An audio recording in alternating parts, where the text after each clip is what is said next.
السلام علیکم ورحمۃ اللہ تعالی وبرکاتہ۔ میرا نام ہے قاری ابوبکر حیات اور میں آپ کو اپنے چینل پر خوش آمدید کہتا ہوں۔ جیسا کہ آپ نے ٹائٹل میں پڑھا کہ وہ کون سے بچے ہیں جو تیزی سے قرآن حفظ کر جاتے ہیں، یعنی جلدی قرآن حفظ کرنے والے بچوں کی خصوصیات اور ایسے بچوں کو قرآن نہیں بھولتا۔ ایک تو وہ بچے ہیں جو درمیانی عمر میں قرآن حفظ کریں، یعنی 12 سال کی عمر، 13 سال کی عمر، اس عمر کے اندر حفظ کیے ہوئے بچوں کو قرآن بھولنے کے چانس بہت کم ہوتے ہیں۔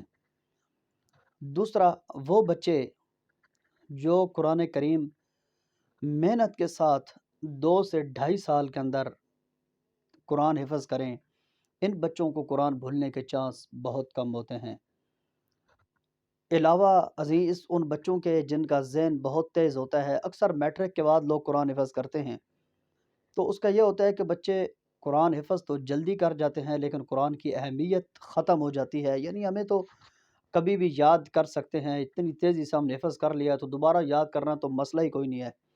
تو اہمیت نہ دینے کی وجہ سے ایسے بچوں کو بہت جلدی قرآن بھول جاتا ہے۔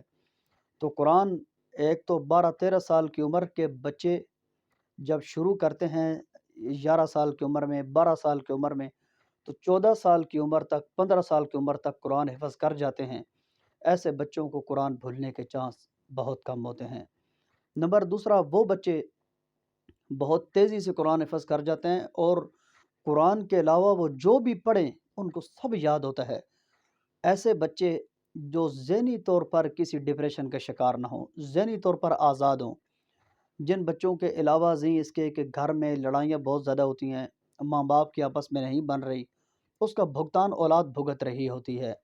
ایسے بچے ہر وقت ذہنی ڈپریشن کا سوچ سوچ کے ٹینشن کا شکار ہو جاتے ہیں۔ کچھ یاد بھی کریں تو ان کے دماغ میں بات بیٹھتی کوئی نہیں ہے۔ ایسے بچے حفظ بہت جلدی نہیں کر پاتے۔ اور اس کے علاوہ وہ بچے جن کا گھر کا جو ماحول ہے وہ پرسکون ہے اور بات بات پہ ان بچوں کو نہیں ڈانٹا جاتا، بلکہ وقتاً فوقتاً جہاں حوصلہ افزائی کا وقت ہے ان بچوں کی حوصلہ افزائی بھی کی جاتی ہے۔ ایسے بچے ہر میدان کے اندر اترتے ہیں اور بہت تیزی سے ترقی کرتے چلے جاتے ہیں۔ اور اس کے علاوہ ماں باپ کی توجہ، روزانہ استاد پڑھانے کے لیے آتا ہے، استاد پڑھا کے چلا جاتا ہے، لیکن بچہ پڑھ رہا ہے یا نہیں اس کی نگرانی ماں باپ نے کرنی ہوتی ہے۔ بعض لوگ کیا کرتے ہیں سارا وبال استاد پہ ڈال دیتے ہیں۔ استاد پڑھا کیا رہا ہے؟ استاد آ کدھر رہا ہے؟ استاد فیس کس چیز کے لے رہا ہے؟ استاد ہی آپ پڑھاتے کیا ہیں؟ استاد بھائی پڑھانے کے لیے آتا ہے، استاد آپ کے بچے کو مجبور کرنے کے لیے نہیں آتا، وہ آتا ہے ٹائم دے رہا ہے، پوچھنا بچے سے چاہیے۔ استاد روزانہ آ رہا ہے تو جاتا جاتا کچھ بھی نہیں ہے، ہم سارا وبال استاد پہ ڈال کے خود بے فکر ہو جاتے ہیں۔ تو بچے کو پتہ چل جاتا ہے کہ پوچھا ہمیشہ میرے استاد سے جانا ہے، مجھ سے کیا ضرورت ہے کسی کو پوچھنے کی، نہ مجھ سے کوئی پوچھ سکتا ہے۔ ایسے بچے جب 18 سال سے وقت گزار جاتے ہیں، 18 سال تک وقت انہوں نے دھکیلنا ہوتا ہے، 18 سال جب ان کی عمر پہنچ جاتی ہے اس کے بعد ان کا قرآن حفظ کرنا بہت زیادہ دشوار ہو جاتا ہے۔ اس کے بعد دیکھنے میں اور اکثر تجربہ اس طرح ہوا کہ ایسے بچے جن کے ماں باپ ہمیشہ غلطی استاد کی بنا کر خود درمیان سے پھسل جاتے ہیں، بچوں سے پوچھ گچھ نہیں ہوتی، ایسے بچے 18 سال کے بعد قرآن کریم کو حفظ کرنا چھوڑ دیتے ہیں۔ اور ایسے بچے اگر وقتی طور پہ قرآن پڑھ بھی جائیں تو ان کو پتہ ہے کہ ہمارا استاد ہمارا نوکر ہے، ماں باپ نے ہمیشہ استاد سے پوچھنا ہے، مجھ سے کون پوچھے گا۔ ایسے بچے تیزی سے حفظ نہیں کر پاتے، وہ وقت پاس کرنے کی کوشش کرتے ہیں، اور جن کے ماں باپ ان سے پوچھتے ہیں بیٹھیں فلاں جگہ سے بیٹا سناؤ، دیکھیں ماں باپ پیسہ ٹھوکنا یہ اس چیز کا یہ بالکل اس چیز پہ دلالت نہیں کرتا کہ آپ قرآن کریم جس سے حفظ کروا رہے ہیں آپ اس کو 5,000 کے بجائے 25,000 دے رہے ہیں یا 50,000 دے رہے ہیں۔ اگر آپ نگرانی نہیں کر رہے، وقتاً فوقتاً قرآن کھول کے بچے سے پوچھیں آج قاری صاحب سے کیا پڑھا، قاری صاحب سے کوئی فائدہ ہوا نہیں ہوا، کیا پڑھا رہے ہیں، کیسے جا رہے ہیں، پھر بچے کی باتوں پہ یقین بھی نہ کریں۔ جو قرآن اچھا پڑھاتے ہیں، بچے ان کی شکایتیں ماں باپ کے آگے لگاتے ہیں، اور ماں باپ ان کی باتیں اتنی توجہ سے سنتے ہیں کہ دوسرے دن بغیر نہ آؤ دیکھا نہ تاؤ دیکھا بس چڑھ گیا قاری صاحب کے اوپر، ہمارا بچہ آپ پہ مطمئن نہیں ہے۔ ظاہر ہے بچوں کو تو پڑھانے آیا ہے، بچوں کو تو پڑھنے سے لگتی ہی نہیں ہے، بچے کیوں مطمئن ہوں گے اس سے؟ تو بچوں کی باتیں سن کر ہم اس استاد کے اوپر ڈائریکٹ چڑھائی کرتے ہیں، اس کا پھر نقصان کیا بھگتنا پڑتا ہے؟ استاد بد دعائیں دیتے وہاں سے رخصت ہو جاتا ہے۔ دیکھیں، ایک جگہ میں پڑھانے کے لیے جاتا تھا، عجیب واقعہ ہوا میرے ساتھ۔ اتنی محنت سے یقین جانیں، میں واللہ باللہ تاللہ میں ان کے بچوں کے اوپر بے تحاشا محنت کرتا تھا۔ ایک لمحہ، ایک وقت، ایک منٹ بھی میں ان کا کبھی ضائع نہیں ہونے دیا۔ سختی سے پڑھاتا تھا، اور سختی سے پڑھانے کیا مطلب، میں نے مارا نہیں ہے لیکن بچوں پہ سایہ رکھتا تھا اپنا کہ میرے سائے سے بچے پڑھیں۔ لیکن ایک دن اس بچی کی غلطیاں بہت زیادہ آئیں۔ اس کے والد صاحب ایک جگہ نماز پڑھ رہے ہیں اور میں مسلسل غلطیاں بتا رہا ہوں، سلام پھرتے ہی اس کے والد صاحب چڑھ گئے میرے اوپر، جی آپ پڑھا کیا رہے ہیں بچوں کو، کیا کر رہے ہیں آپ؟ اتنا عرصہ ہو گیا ابھی تک بچی آپ سے چل ہی نہیں رہی، بچی آپ سے پڑھ ہی نہیں رہی۔ میں چپ کر کے سنتا رہا یہ باتیں۔ کیوں؟ مجھے احساس تھا کہ اب میں اس بندے کو جواب دیتا ہوں، اس کے بچے میرے پاس بیٹھے ہیں، بچوں کی نظر میں والد کی بہت زیادہ قدر ہوتی ہے، تو میں ان کے والد صاحب کی بچوں کے سامنے نہ بےزتی کروں گا نہ جواب دوں گا۔ میں نے اس بندے کی عزت کا خیال کیا، لیکن اس بندے نے اپنے بچوں کے سامنے ان کے استاد کی عزت کو پامال کیا تھا۔ یقین جانیں، میں وہاں سے رخصت ہو گیا۔ میں نے کہا جی میری پڑھائی سے آپ مطمئن نہیں ہیں، میں مؤدبانہ التماس ہے کہ میں اجازت چاہتا ہوں، آپ اپنے بچوں کا کوئی وارث اور بنائیں۔ آج یقین جانیں، جس ایریے میں میں رہتا ہوں، تمام مسجدوں کے قاری ان کو پڑھا چکے ہیں، لیکن ابھی تک ان بچوں کا سپارہ جو میں نے ایک مہینے کے اندر تیز رفتاری سے ان کو چلایا تھا نا، ان کے بچے آج 2 سال ہو چکے ہیں، کسی مسجد میں نہیں چل رہے۔ کیوں؟ وہ بندہ اتنا پریشان ہے، ایک دن میرے دوست کے سامنے آ کے رو پڑا کہ کسی طریقے سے قاری صاحب کو منائیں، ہم بہت زیادہ پریشان ہیں، قاری صاحب جب سے ہمارے گھر سے رخصت ہوئے ہیں بچوں کی پڑھائی جام ہے۔ ایسی بات نہیں ہے، قاری صاحب ناراض ہیں یا راضی ہیں، بات ایسی نہیں ہے۔ بات اصل میں یہ ہے، بچوں کے سامنے کسی بھی استاد کی اہمیت نہیں رہی۔ بچوں کو پتہ ہے کہ ہمیں پوچھنے والا کوئی نہیں ہے، بچوں کو پتہ ہے کہ پوچھ گچھ ہمیشہ استاد سے ہوگی، ہمیں کون ہے پوچھنے والا؟ تو اس لیے بچوں کو توجہ دیں، وقت کے ساتھ نگرانی کریں۔ پورا سال فیسیں دینے کے بعد سال کے بعد آپ رو کے کہیں جا رہے ہوں، جی پورا سال انہیں فیسیں دی ہیں، بچوں میں فرق نہیں آیا، یہ تو غلطی آپ کی بنتی ہے۔ آپ نے پورا سال نگرانی کیوں نہیں کی؟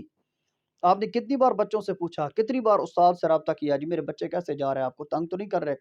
سبق روزانہ سناتے ہیں، نہیں سناتے، کس دیوار سے بندہ ٹکر مارے؟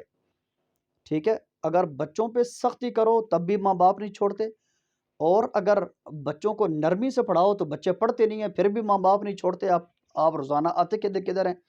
استاد کا کام ہے بچوں کو پڑھانا، نگرانی کرنا ماں باپ کے ذمہ ہوتا ہے۔ اگر آپ کے بچے نہیں چل رہے تو ذمہ دار ماں باپ ہیں، استاد بالکل نہیں ہے۔ استاد کی عزت آپ بچوں کے سامنے کریں، آپ کے استاد بہت قابل ہیں، آپ کے استاد بہت اچھے ہیں، آپ اپنے اساتذہ کی بات کو توجہ سے سنا کرو، کتنے محنتی استاد ہیں، کتنی محنت کے ساتھ آپ کو پڑھا رہے ہوتے ہیں۔ بچوں کے سامنے ایسے گفتگو کریں، پھر دیکھیں آپ کے بچے چلتے ہیں یا نہیں چلتے۔ آپ بچوں کے سامنے اس استاد کو پڑھانا ہی نہیں آتا، یہ پتہ نہیں کیا کرنے آتا ہے، اس سے تو بچے چل ہی نہیں رہے۔ آپ بچوں کے ذہن کے اندر کیا کر رہے ہیں؟ آپ کو سمجھ آ رہی ہے؟ ہتھوڑیاں مار رہے ہیں آپ بچوں کو، یہ بات آپ باور کرا رہے ہیں کہ آپ زندگی میں جتنا بڑا نقصان کر ماریں، ہم کبھی بھی آپ کی غلطی نہیں بنائیں گے۔ آپ بے فکر رہیں، جیسا چلتے ہیں آپ چلیں۔ ایسے بچے میری زندگی کے اندر بارہا نہیں، میں سینکڑوں مثالیں دے سکتا ہوں، جس معاشرے کے اندر استاد کو بچوں کے سامنے ڈانٹا جائے یا بچوں کے سامنے استاد کی غلطیاں اور استاد کی خامیاں ان کے سامنے گنوائی جائیں، وہ بچے استاد نہیں، استادوں کے سامنے بھی نہیں پڑھتے، استادوں سے بھی نہیں چلتے۔ آپ ان کی فیس 1 لاکھ دیں یا 2 لاکھ ماہانہ دیں، آپ کے بچے چلنے والے نہیں ہیں۔ نمبر دوسری بات، آخری بات کر کے بات ختم کرتا ہوں، بچوں کی حوصلہ افزائی کیا کریں۔ دیکھیں، اب ایک میرا دوست ہے، مجھے پڑھانے کے لیے وہ لے کر گئے، بہت حیران ہوا، میرا دل خون کے آنسو رویا۔ یقین جانے کیوں؟ اس وجہ سے بچی نے قرآن ختم کرنے میں 3 سال لگائے۔ 3 سال کوئی معنی رکھتے ہیں؟ آپ کا بچہ سالانہ سکول کا امتحان دیتا ہے، سکول میں ایک کلاس کراس کر کے وہ اگلی کلاس کے اندر جاتا ہے، تو آپ پھولے سما نہیں سکتے، لیکن آپ کی بچی نے 3 سالوں میں قرآن ختم کیا۔ لیکن اس کا نقصان کیا ہوا؟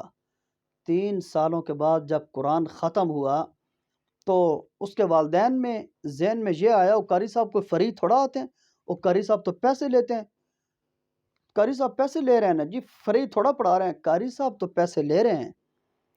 اور اس موقع پہ قاری صاحب کا فائدہ یہ ہوا کہ وہ ماہانہ پیسے لے کے وہ تو نکل گئے، اور آپ کا فائدہ یہ ہوا، آپ نے مٹھائی کے 2 دانے قاری صاحب کے منہ میں ڈالنے سے آپ نے بچا لیے، وہ پیسے آپ کی جیب میں بچ گئے، بچت ماں باپ کو بھی ہو گئی، فائدہ قاری صاحب کو بھی ہو گیا۔ نقصان کس کا ہوا؟ بچے کا۔ حوصلہ افزائی کس کی کرنی تھی؟ بچے کی۔ اور وہ حوصلہ افزائی ہم بچے کی نہیں کر سکے۔ آپ سمجھ سکتے ہیں کہ آپ کے بچے کی قرآن کے ساتھ کتنی وابستگی رہ گئی ہے، آپ کے بچے کی قرآن کے ساتھ کتنی دلچسپی رہ گئی ہے، سوچے بھی نہیں۔ آپ کا بچہ جو 50 کی رفتار سے چل رہا تھا نا، اب وہ 5 کی رفتار کی بھی نہیں 5 کی رفتار پہ بھی نہیں چلے گا۔ اس کو پتہ ہے کہ میرے ماں باپ کی قرآن کے ساتھ دلچسپی ہی نہیں ہے۔ اس لیے بچے کا قاعدہ ختم ہو، بھرپور طریقے سے حوصلہ افزائی کریں، خرچ 100 روپیہ کریں، لیکن بچے کے سامنے یہ 1 لاکھ شو کریں، آپ کا قاعدہ ختم ہوا ہے، ہم یہ کریں گے، ہم گھر میں چاول بنائیں گے، ہم وہ کریں گے، ہم آپ کے دوستوں کو بلائیں گے، ٹھیک ہے؟ ایک بوتل بیر سے اگرچہ تو نقصان دہ ہے، لیکن حوصلہ افزائی کرنی ہے بچے کی۔ آپ مرنڈا کی ایک بوتل لے آئیں، آپ پیپسی کے لے آئیں، آپ کوئی جوس لے آئیں، بیر سے 5 روپے کے بسکٹ لائیں، اس کے دوستوں کو بچوں کو ساتھ بٹھائیں۔ آپ جو ہمارے بچے کا قاعدہ ختم ہوا ہے، آج ہم کتنے خوش ہیں، میں اپنے بیٹے کو سائیکل لے کے دوں گا، میں اپنے بیٹے کو انشاءاللہ بازار جائیں گے، جو میرا بیٹا گاڑی کہے گا ہم وہ لے کے دیں گے۔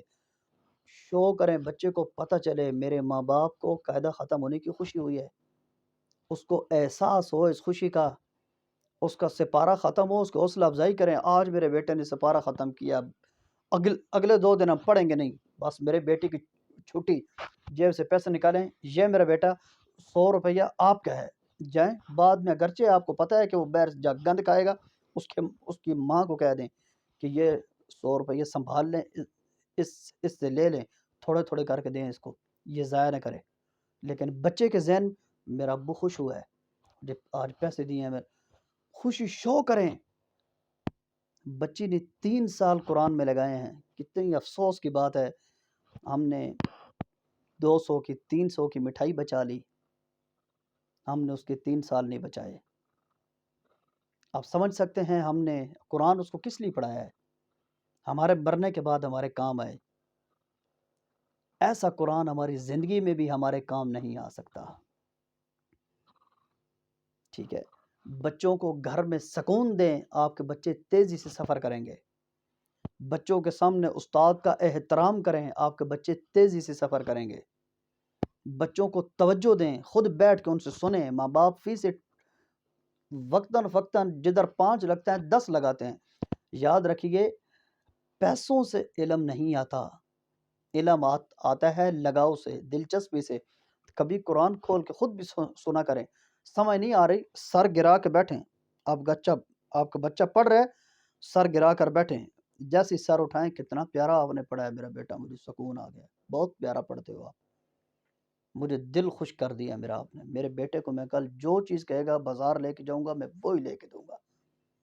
حوصلہ افزائی کریں، بچے کو خود وقت دیں، نہ ماں کے پاس وقت ہے بچے سے سننے کے لیے، نہ باپ کے پاس ٹائم ہے۔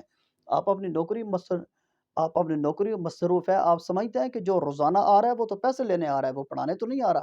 پڑھانا تو ماں باپ نے خود ہوتا ہے، وہ جو آ رہا ہے وہ تو حاضریاں لگانے آ رہا ہے، یا اس سے تو آپ اس لیے پڑھا رہے ہیں کہ ایک چیز آپ نے پڑھی ہوئی نہیں ہے، چلے ہم کسی سے ہیلپ لے لیں، تو وہ تو ہیلپ کرنے آ رہا ہے، محنت تو ماں باپ نے خود کرنی ہوتی ہے، ان کے پاس ٹائم ہی نہیں ہے۔ اس لیے بچے کو گھر سے ٹینشن فری کریں، بچے کو ذہنی سکون دیں، بچے کی حوصلہ افزائی کریں، بچے کے سامنے استاد کا عزت اور احترام کریں۔ اگر استاد کہیں دور ہے، کس جگہ پہ آن لائن پڑھاتا ہے، آپ بچے کے ہاتھ 200 روپیہ دیں کہ قاری صاحب کے ساتھ آج پڑھنے سے پہلے کہنا قاری صاحب یہ 200 روپیے آپ کے لیے، میں مٹھائی تو یہاں سے لے کے نہیں بھیج سکتا، لیکن یہ 200 میں آپ کو تحفے میں بھیج رہا ہوں، یہ میرے ابو نے دی ہیں، ان سے کوئی چیز کھا لینا۔ بتائیں اس مہنگائی کے دور کے اندر قاری صاحب ان 200 کے اندر پی آئی اے خریدیں گے یا شاہین ایئر لائن خریدیں گے؟ ان 200 کے اندر قاری صاحب ایک وقت کے سموسے بھی لے کر نہیں کھا سکتے، لیکن ان 200 کا فائدہ آپ کے بچے کو کتنا ہوا ہے، میں اس کا اندازہ آپ کو نہیں بتا سکتا۔ خدا کے لیے آج ہمارے بچے جو پڑھائی کے اندر بالکل جام ہو چکے ہیں نا، ہم بچوں کے سامنے استاد کی خامیاں بیان کرتے ہیں، بچوں کی حوصلہ افزائی نہیں کرتے، اور بچے کو ہم وقت نہیں دیتے۔ بچہ یا ذہنی طور سے پرسکون نہیں ہے، یا بچہ ذہنی طور پہ ہم خود اس کو ہم ڈیمیج کر رہے ہیں ٹینشنیں دے دے کے، توجہ نہیں دے رہے۔ سکول فیس دیتے ہیں، اور جو سکول کا سکول کا ٹیچر پڑھانے کے لیے آتا ہے وہ ایک ایک مضمون کا 5,000 لیتا ہے، جو مدرسے کا تو مولوی پڑھانے کے لیے آتا ہے ہم اس کو ایک وقت کا 500 بھی نہیں دیتے۔ آپ کیا سمجھتے ہیں کہ ہمارا بچہ عالم اسلام کا نامور قاری بنے گا؟ عالم اسلام کا نامور قاری نہیں بنے گا، وہ خود بھی کچھ نہیں بنے گا، وہ صرف آپ کو دکھلاوے کے لیے تو پڑھ رہا ہے، استاد دبا رہا ہے، ماں باپ کہہ رہے ہیں تو نظام چلاؤ، وہ چلا رہا ہے نظام۔ ٹھیک ہے، اکثر فوتگیوں کے اوپر آپ جائیں، آپ دیکھیں جو 40ویں 30ویں ہم کرواتے ہیں، مثلا آج میں اگر دنیا سے رخصت ہو جاؤں، میرے بہن بھائی جو ختم پڑھوائیں گے تو ختم کے اوپر وہ سپارے رکھ دیں گے، آنے والا سارا محلہ پڑھ رہا ہے، لیکن ختم پڑھوانے والا ایک سپارہ نہیں پڑھ رہا، اس کی میرے ساتھ یہ محبت ہے۔ کیا میں دنیا سے جا چکا ہوں، مجھے اس کھانے کی ضرورت ہے جو لوگوں کو کھلا رہا ہے، لوگوں نے سپارے پڑھ دیے ہیں، اس نے اس کے بدلے میں کھانا کھلا دیا، یہ معاملہ تو ادھر ہی ختم ہو چکا ہے، مجھے کیا پہنچا؟ اس لیے عزیزوں، میری بہنوں، میرے بھائیوں، بچوں کو ٹائم دو، بچوں کی طرف توجہ دو، استاد کی عزت کرو، ذہنی سکون دو، اور بچوں کے سامنے قرآن کی اہمیت بیان کرو، قرآن کی اہمیت اس طریقے کے ساتھ اس سے کبھی کبھی سنیں، اس کو حوصلہ افزائی کریں، کتنا تو پیارا پڑھ رہا ہے، جس جگہ پہ غلط پڑھ رہے ادھر اس کو بتائیں، قاری صاحب روزانہ پڑھانے کے لیے آتے ہیں، میرا بیٹا تو پڑھ کوئی نہیں رہا، آپ وقت ضائع کر رہے ہیں، اگر اس طرح آپ پڑھیں گے نہیں تو آپ کی مرضی کے مطابق پھر ہم بھی آپ کی چیزیں لانا چھوڑ دیں گے، آئندہ ہم آپ سے مشورہ نہیں لیں گے، بس آج کے بعد آپ بازار نہیں جائیں گے ہمارے ساتھ، آپ سکول جائیں گے، پیچھے ہم بازار کا کام کر لیں گے، یہ والے چیزیں بیان کریں گے، اس کو پتہ چلے گا میری اہمیت گھر میں کم ہو رہی ہے نہ پڑھنے کی وجہ سے، پھر دیکھیں آپ کا بچہ چلتا ہے کہ نہیں چلتا۔ انہی باتوں کے ساتھ میں آپ سے اجازت چاہتا ہوں، اگر میری باتوں سے آپ کو کوئی فائدہ ہوتا ہے تو مجھے امید ہے کہ آپ میری حوصلہ افزائی ضرور کریں گے۔ اگر اسی قسم کا کوئی کومنٹ ہو تو مجھے بتائیں، انشاءاللہ میں ضرور جواب دینے کی کوشش کروں گا۔ آپ کا خادم قاری ابوبکر حیات، السلام علیکم ورحمۃ اللہ تعالی وبرکاتہ۔ اللہ حافظ۔